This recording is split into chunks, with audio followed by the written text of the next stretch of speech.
Hi, my name is Heron, and I'm back again this week with another adorable drawing tutorial. You all liked my cherry bonsai tutorial so much last week that I thought I'd make something similar. But I don't really like the idea of doing basic how to draw a face type of things because I feel like there's so many of those already. So today, I decided I would draw one of my favorite things, a baby seal. If you've never seen a picture of a baby seal, I'm about to show you the reference I used. They are so adorable and they're so chonky and I love them, and I used to have a whole folder full of pictures of fat baby seals that I would just go through whenever I was having a bad day and it would cheer me right up. So today I decided I'm going to draw a cute little seal, but I would also like to make it a little more creative. So I'll give it a funny hat. So I had to look up two references for this one. One of them is a picture of an adorable chonky little seal, and the other reference is a picture of sort of an English church hat that I think is really cute and funny looking. Alright, so just like the last time, we're gonna need three things. We're gonna need a piece of scrap paper. I used the back of a piece of printer paper. We're gonna need a ballpoint pen or a pencil, whatever you use to sketch with. And we're gonna need some markers.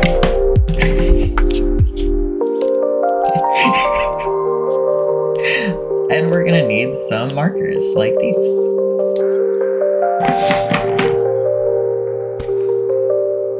And in the end, what we're going to end up with is sort of a rough sketch similar to this. Ta-da! Look, it's an adorable seal in a hat. So, as per the usual, step one, we need to find a reference, or in this case, two references. So I went and found a picture of a seal and a picture of a hat. Now for this exercise, we're going to need to use a little more imagination because we're not strictly just copying a reference. So when you have two references that you're trying to combine, what you need to do is think a little bit about how these two objects would interact. So when I put a hat on my head, does it sit perfectly even? If I put a hat on a wild animal, do you think it would sit perfectly even? Probably not. No, they would probably throw it off, right? So we want to keep these things in mind and keep it sort of a little fun, a little whimsical. So step one, observe these references that we found. And before we even start drawing them, we need to be thinking, right? We need to use our brains today a little bit. And we need to think about how would these two objects interact. Now, some people can visualize this in their mind, right? But this is actually a skill. And believe it or not, it is a skill that you can learn if you practice drawing enough from still life. I didn't used to be able to visualize things in my head quite as well until I started taking still life drawing classes. So if you can't quite picture what this would look like just by closing your eyes and imagining, that's okay. Just follow along and try to use your intuition instead. So, object plus other object, seal plus hat. So give that a little thought. All right. Step two, just like the last time, we're going to take our little pen or pencil and we're going to sketch out sort of the rough shapes. So keeping in mind that this is not about creating the exact shapes. You don't need to create every little detail in the hat. You don't need to create every little detail in the flippers and the spots. Don't worry about any of that. Just draw big shapes. So for this particular drawing, I started with the seal because the seal is sort of the large main shape. And rather than drawing the seal in one big shape, I try to look at my reference and say, okay, what shapes can we break this down into? So I think the main body of the seal, there's this sort of, there's this like ellipse shape. There's this sort of almost a sphere, but not quite. So I put down a bit of a circle for that, but then off of that, we have this tail, which is divided into a few other shapes. So first you draw the circle for the main body, and then you want to draw this sort of like almost a pyramid rounded shape coming off for the main chunk of the tail for its little booty.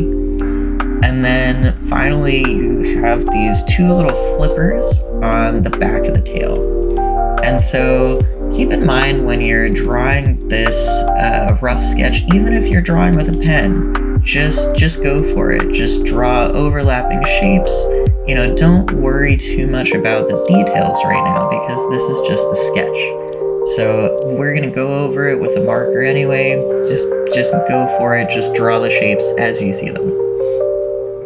All right, so we've got this sort of circle for the body, circle for the head on top, sort of trailing shape for the tail, the two little flippers in the tail. We've got the flipper fins for the hands in the front, and then we of course have to draw this hat. And so to break down the shapes of a hat, you have, obviously there's the brim of the hat, which is this sort of almost flat circle. And then you have the top of the hat coming out off of the brim. So because I wanted to draw this hat at sort of an angle facing a little bit backwards, I drew the brim, the circle of the brim, not like this, not as a circle around the head like that, but like this. So circling around so you can see a bit of the top, you can see the more of the back. So again, if you can visualize this in your head, great. If not, you might need to find a slightly different reference just to get the angle right.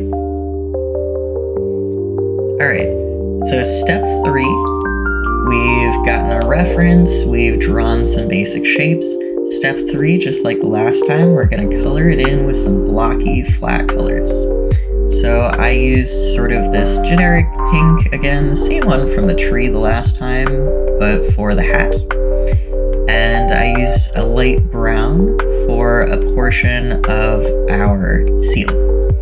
So this seal, if you look at the reference, it's sort of split into two main colors, right?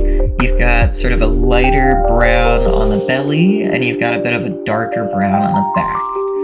So it's good if you can sort of look at a reference and try to split it up into block shapes when you're coloring, as well as the initial shapes for the figure itself.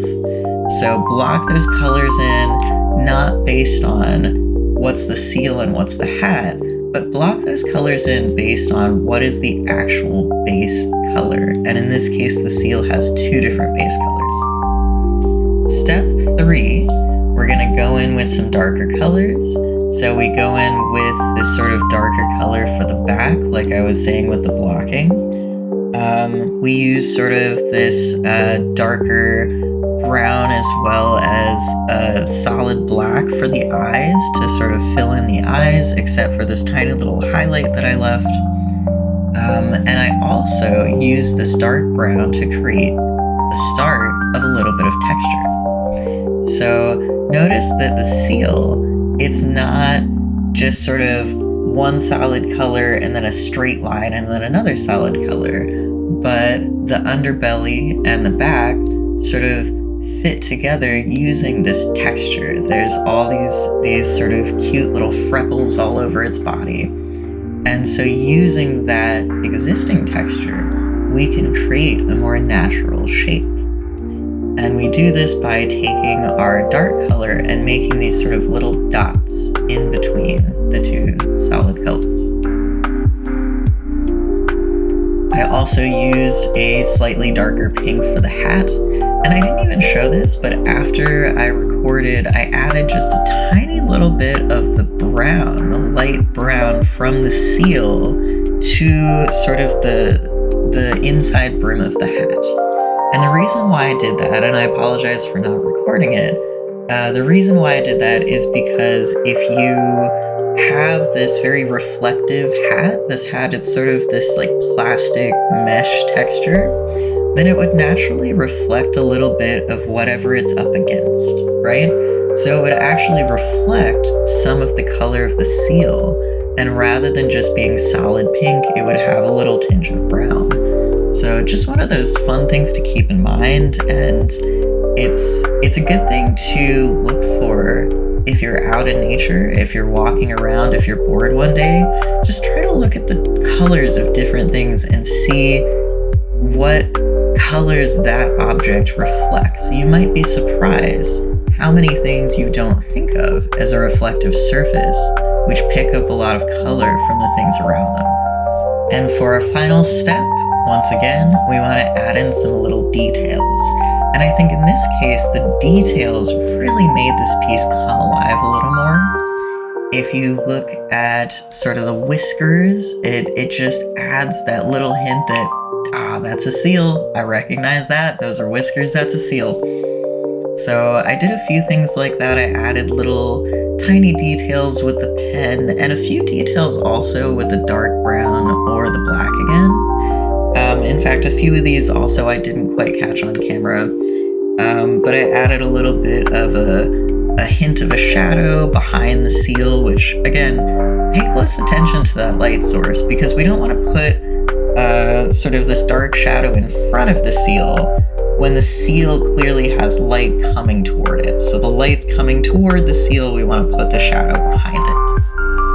So just little details like that, adding a few little details for the wrinkles in these bows and this floral pattern in the hat.